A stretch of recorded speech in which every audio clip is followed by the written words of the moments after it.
Eles castigam, matam e, além de matar crianças, idosos, mulheres, eles mutilam. Então, é uma situação sem precedentes, da qual as pessoas fogem de uma maneira desesperada. Quase 5 milhões de sírios já deixaram o país desde a Guerra Civil que começou em 2011.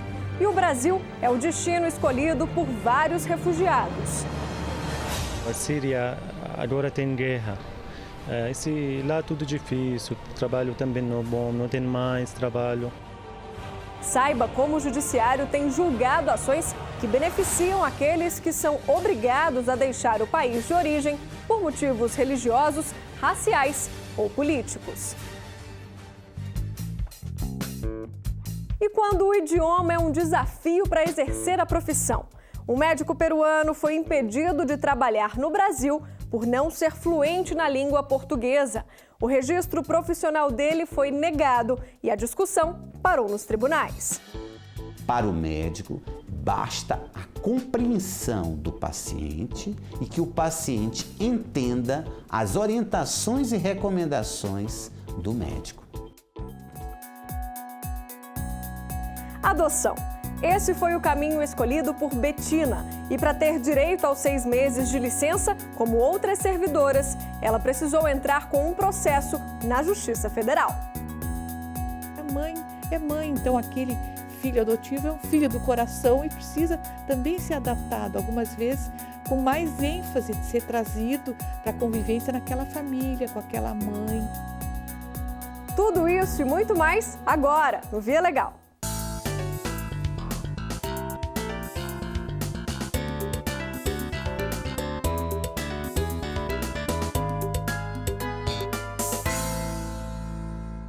Quase 5 milhões de refugiados já deixaram a Síria e cidades da redondeza por conta da guerra.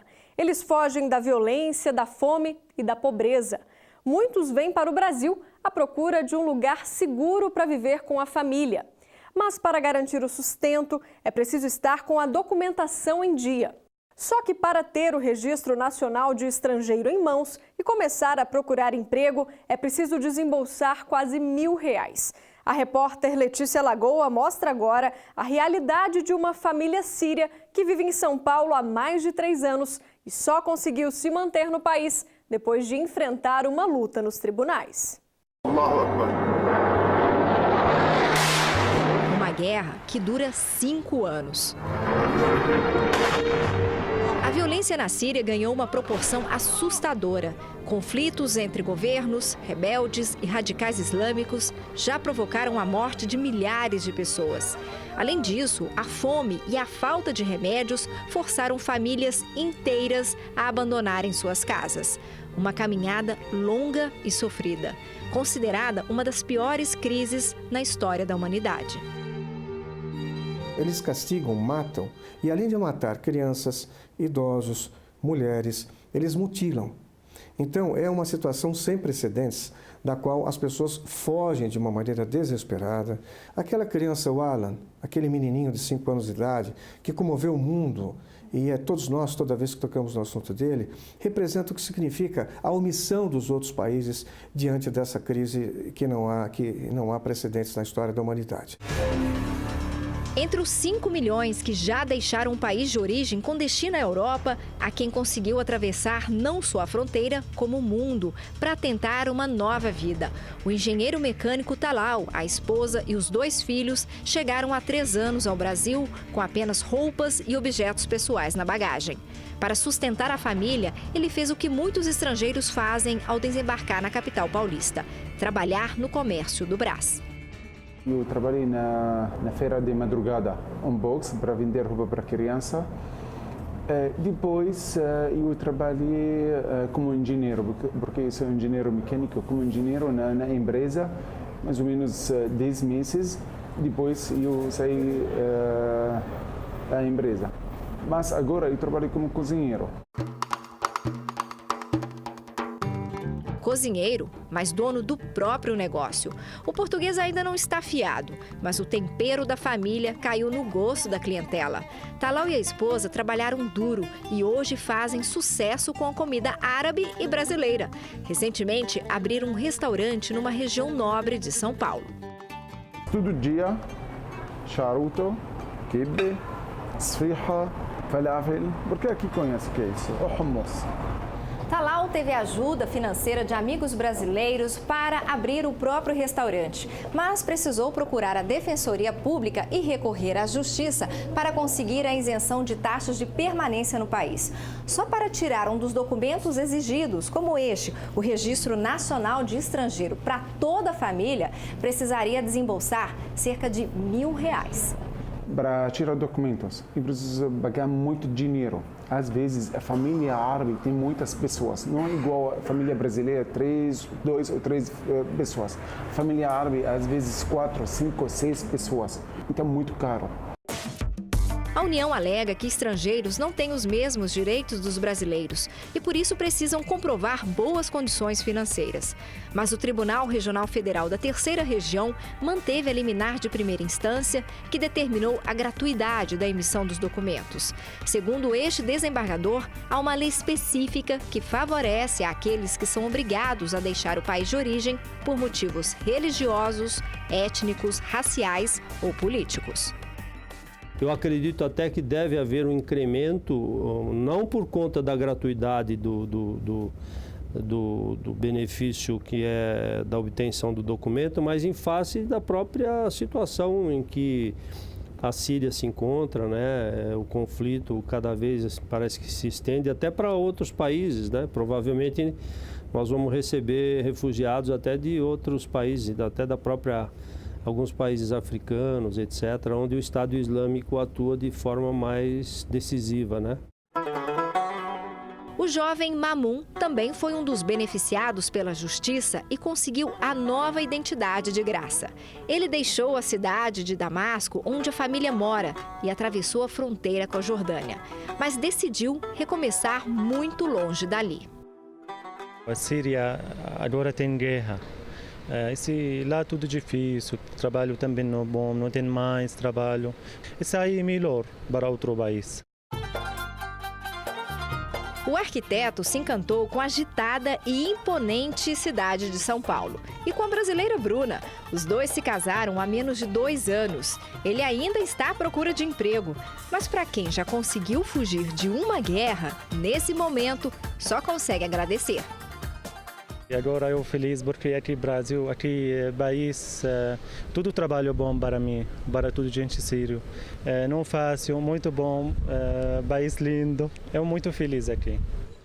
O Brasil está de portas abertas, há espaço, há um sistema legal para isso, há toda a possibilidade para que essas pessoas venham e, principalmente, sejam aqui acolhidas. De acordo com o CONARE, Comitê Nacional para os Refugiados, há 5 anos, mais de 2.000 sírios receberam visto para entrar no Brasil. Para muitos, é o começo de uma nova vida, uma nova geração e novos costumes. Agora tem quase 50 amigas brasileiras. Amigas, não amigos. Eu abri restaurante, minha vida mais ou menos tranquila, balança, tudo certo comigo. Também minhas filhas na escola. Tenho uma menina brasileira, agora minha vida é muito boa aqui no Brasil.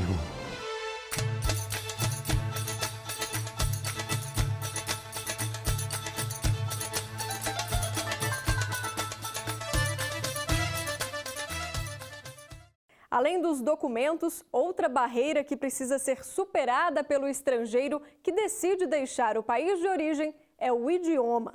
Sem dúvida, na hora de disputar uma vaga no mercado de trabalho, a desenvoltura e o conhecimento da língua fazem toda a diferença. No Amazonas, um médico peruano teve o registro profissional negado porque não falava fluentemente o português. E para exercer a profissão, ele precisou recorrer à justiça. Relembre o que foi decidido na época. Para um estrangeiro, transpor a barreira do idioma é um desafio. Dependendo da profissão, é preciso cumprir regras rígidas no trabalho. É o caso dos médicos. Eles precisam entender e escrever bem a língua do país onde exercem a profissão. Ele precisa falar fluentemente o português. Para isso, ele tem que apresentar um certificado CELP-BRAS avançado. Então, a gente estabeleceu a norma para a segurança da assistência à população brasileira. A discussão sobre a exigência de domínio da língua portuguesa para exercer a medicina no Brasil foi parar nos tribunais. A ação foi movida por um médico peruano que teve o pedido de registro profissional negado pelo Conselho Regional de Medicina no Amazonas. Apesar da documentação estar em dia, inclusive o diploma já tinha sido revalidado aqui, o Conselho considerou que o conhecimento do rapaz referente à língua portuguesa era de nível intermediário. Em primeiro grau, o então desembargador federal Reinaldo Fonseca deu razão ao peruano. Considerou a decisão do CRM desproporcional, já que o médico morava legalmente no país, no interior do Amazonas, e não apresentava dificuldades para se comunicar. Nós tínhamos duas defesas brilhantes, o Conselho Regional de Medicina sustentando que essa exigência não era abusiva, porque estava partindo do pressuposto de que atendia melhor os interesses da comunidade, e a parte dizendo essa exigência de português avançado significa reserva de mercado e exclusão de profissionais legalmente admitidos como estrangeiro com residência permanente no país. O Conselho não aceitou a primeira decisão e entrou com recurso. Mas no Tribunal Regional Federal da Primeira Região, o entendimento foi mantido. Na medida em que você exige um português avançado, ou seja, seria o Michigan brasileiro, um teste de língua portuguesa para aqueles que trabalham na área de letras, seria bem razoável, mas para o médico não. Para o médico, basta a compreensão do paciente e que o paciente entenda as orientações e recomendações do médico.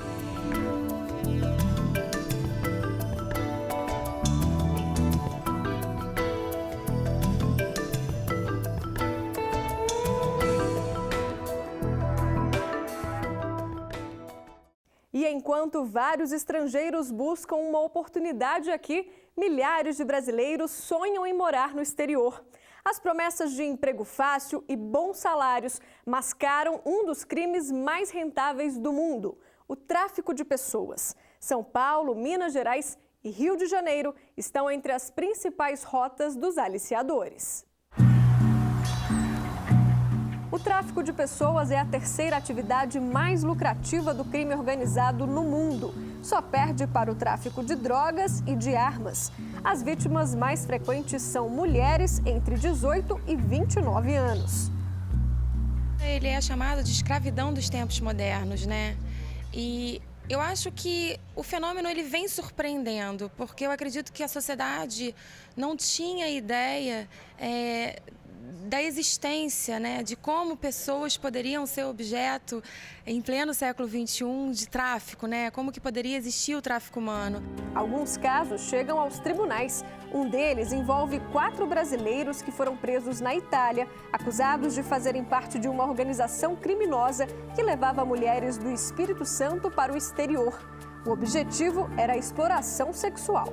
Essas mulheres eram cooptadas aqui, como eram cooptadas em outros estados, e eram encaminhadas para o estado de São Paulo, onde havia, vamos dizer, a principal base logística da quadrilha. É ali que se embarcavam as mulheres para o exterior e é ali que se providenciava toda a documentação necessária para esse suporte. Na Itália havia uma rede de prostituição complexamente organizada, com atuação em várias grandes cidades da Itália, com destaque Milão e Bolonha. E lá essas meninas eram recepcionadas e ficavam sob a guarda, vamos dizer, dos elementos dessa organização sediados na Itália. Os envolvidos no crime foram deportados e julgados no Brasil. 2 foram condenados a penas que variam de 3 a 7 anos de prisão. Eles recorreram, alegando que as vítimas já exerciam a atividade de prostituição no Brasil antes de irem para a Europa. Um argumento que foi derrubado com base no que diz a lei. O tipo penal do artigo 231 do Código Penal é exatamente tráfico internacional de pessoas para fins de prostituição ou exploração sexual. Então, é irrelevante, não é uma excludente, nem é sequer uma minorante, uma causa de diminuição da pena, o fato da pessoa ter exercido a profissão anteriormente. Na verdade, se ela não o exercia, e se ela é induzida a erro pela organização, isso pode até mesmo ser considerado, na verdade, como uma circunstância para o juiz elevar a pena no momento da fixação.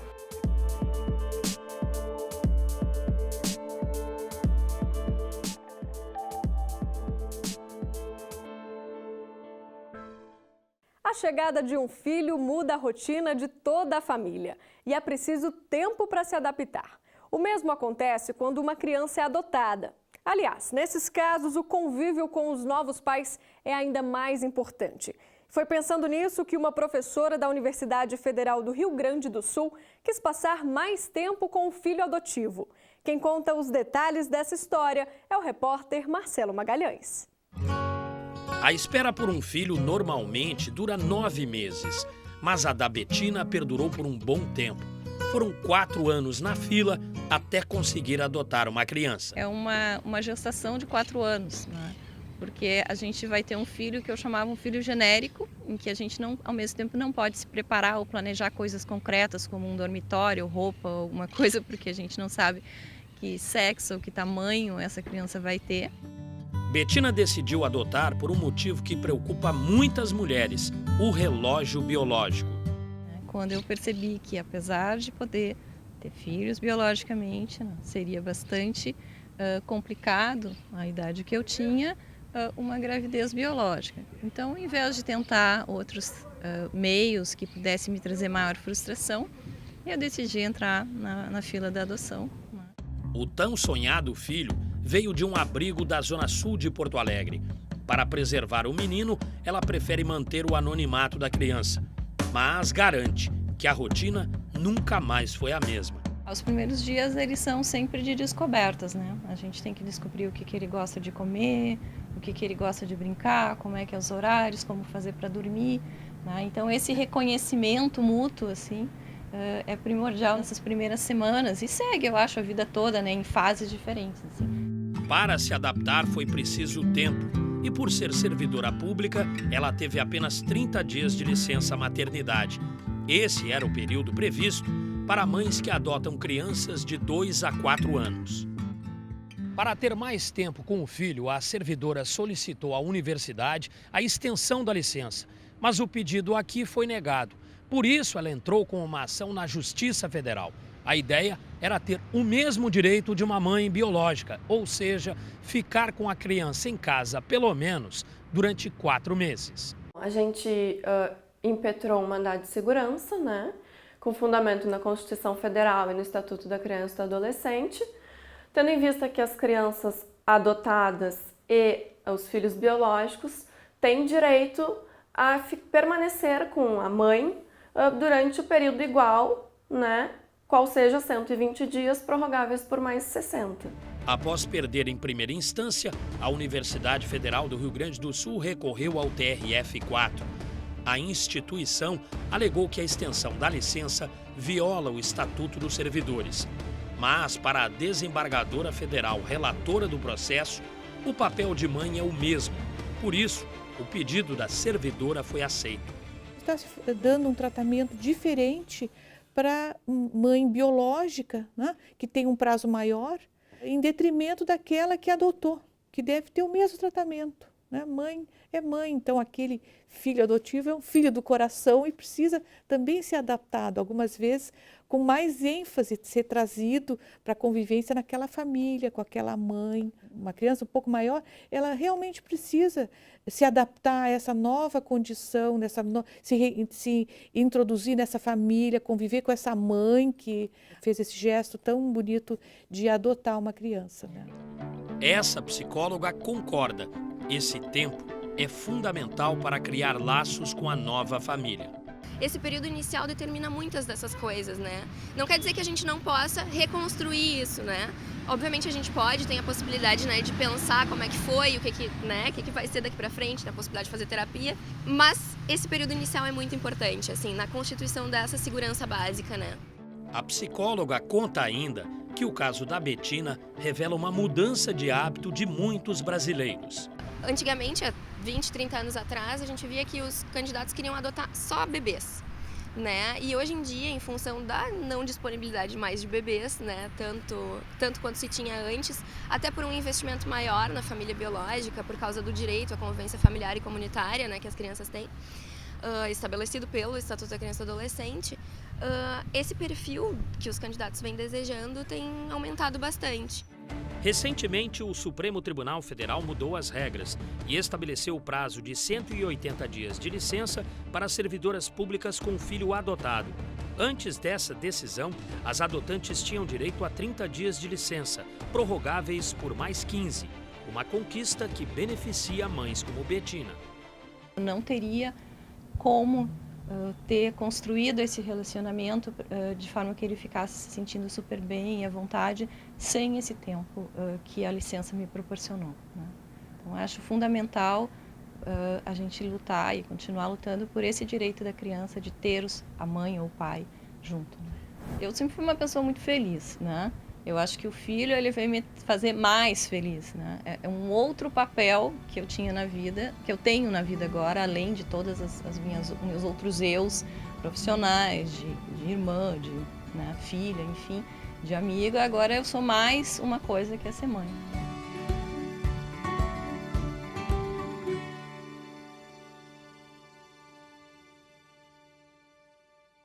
Bom, como a gente viu na reportagem, a lei que garante esses 6 meses de licença é válida apenas para servidoras mulheres.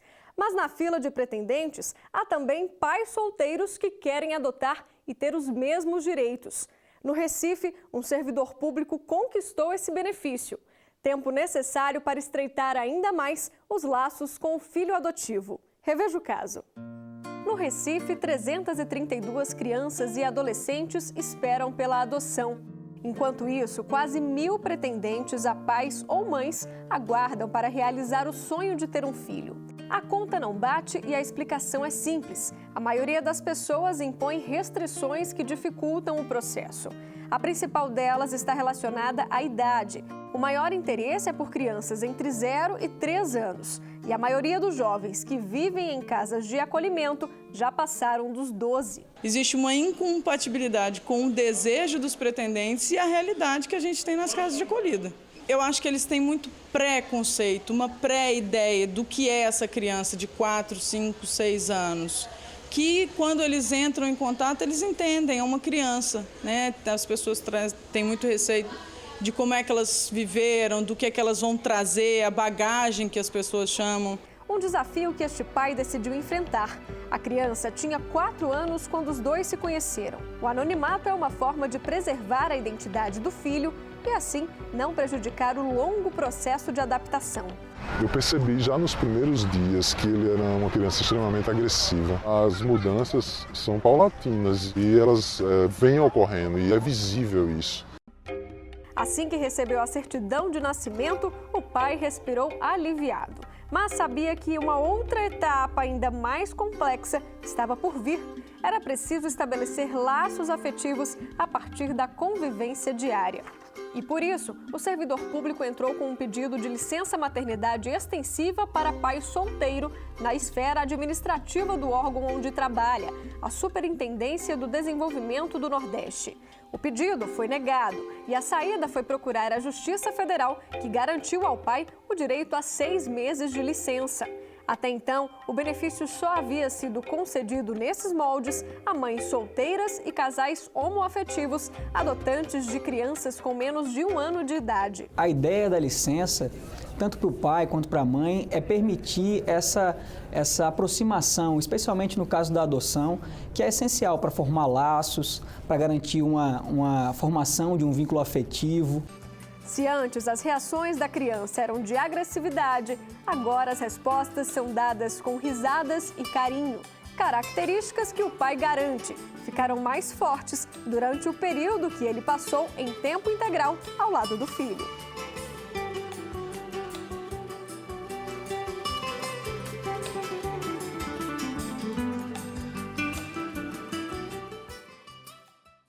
O Via Legal chega ao fim, mas eu te espero semana que vem com mais decisões da Justiça Federal. Não esqueça de acompanhar o nosso programa pelas redes sociais.